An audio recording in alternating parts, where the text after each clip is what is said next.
Pinhead himself performing exorcisms on a demon. I never thought I'd say the day, but here we are in The Exorcists, the Asylum's latest movie, and quite frankly, possibly their best movie to date.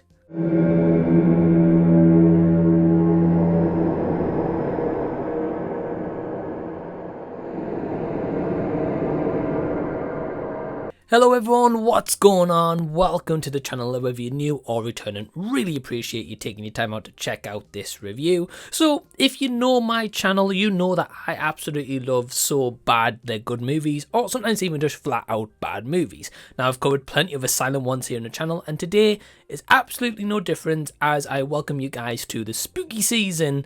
At least a couple of reviews on the channel and different movies. For example, case in point, The Exorcists. Now, this is directed by Prendes, if I've got that correctly, and it's starring people such as Doug Bradley, Kayla Fields, Kate Hodge, Victor Maraña, Kate Silverman, and Michelle Bauer. To save his family, a father hires 3 expert exorcists to get the demon out of his child's body. I'd like to give a huge thank you to all my awesome patrons who help to really support the channel. If you want to join Patreon, shop merch, buy a copy of my debut book, you can find a link to that down below in the description box. And also, if you want to request a movie for me to watch, I do have a link to my PayPal where you can request this to be watched as a short and reviewed with a shout out, or you can request a long form review with a shout out, also link down below in the description box. When I saw Doug Bradley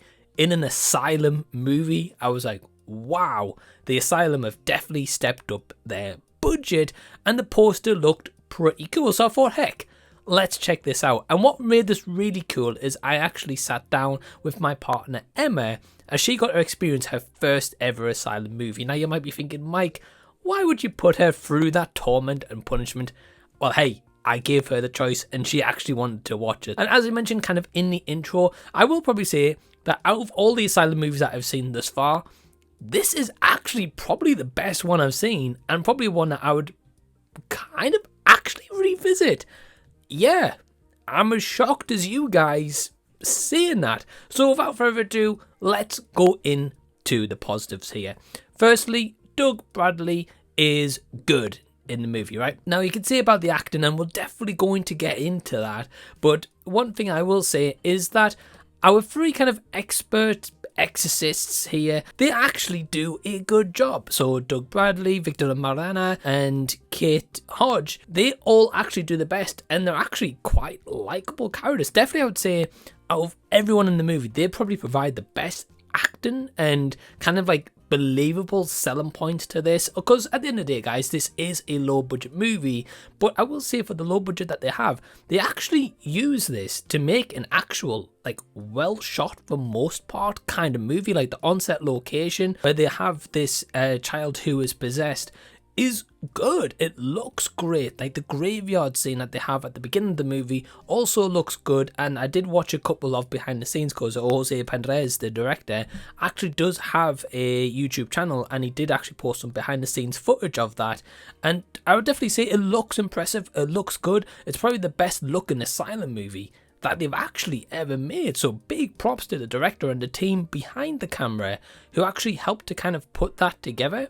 I will say, in terms of like kind of practical effects and kind of like the blood and stuff used, yeah, there's definitely a couple of those used here, and when they are used, again, they're also done, you know, not too bad. But of course, it's an Asylum movie, so I'm gonna go into those negatives where this can probably definitely turn off some people. Now, as I mentioned before about the acting, I mentioned the ones who are kind of pretty much like the best acting here.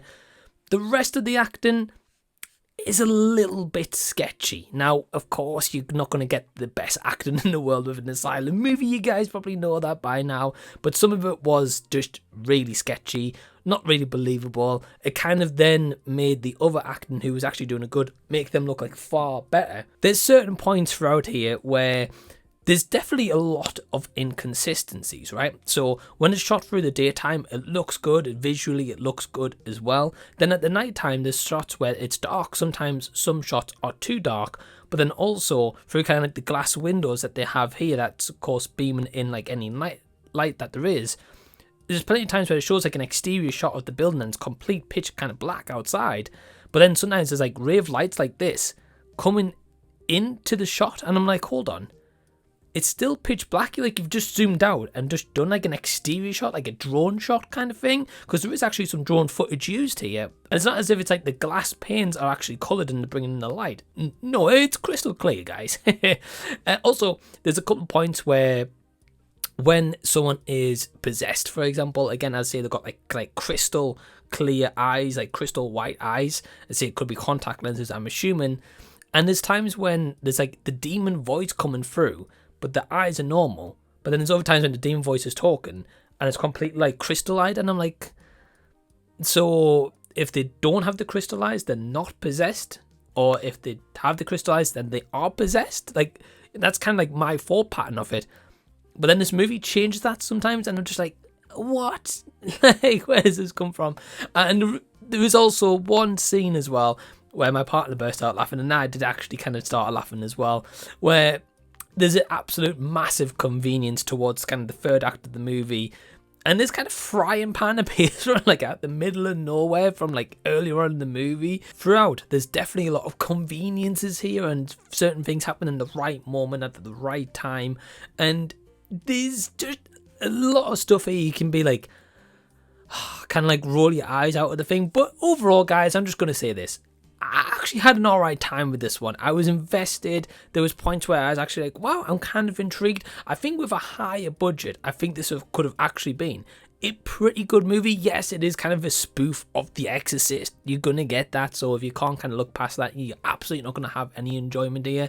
But overall, yeah, not actually too bad. So my overall score for The Exorcists is a 2.5 out of 5 stars. So have you seen this one? Are you going to check it out? Did you even know about it? Well, you've heard my thoughts. Now, most importantly, is your thoughts. So leave them down below in the comment section, and let's continue the discussion down there. If you've enjoyed this review, give it a thumbs up. Also, subscribe to the channel by clicking the red button down below. And until the next time, guys, I'll be seeing you later.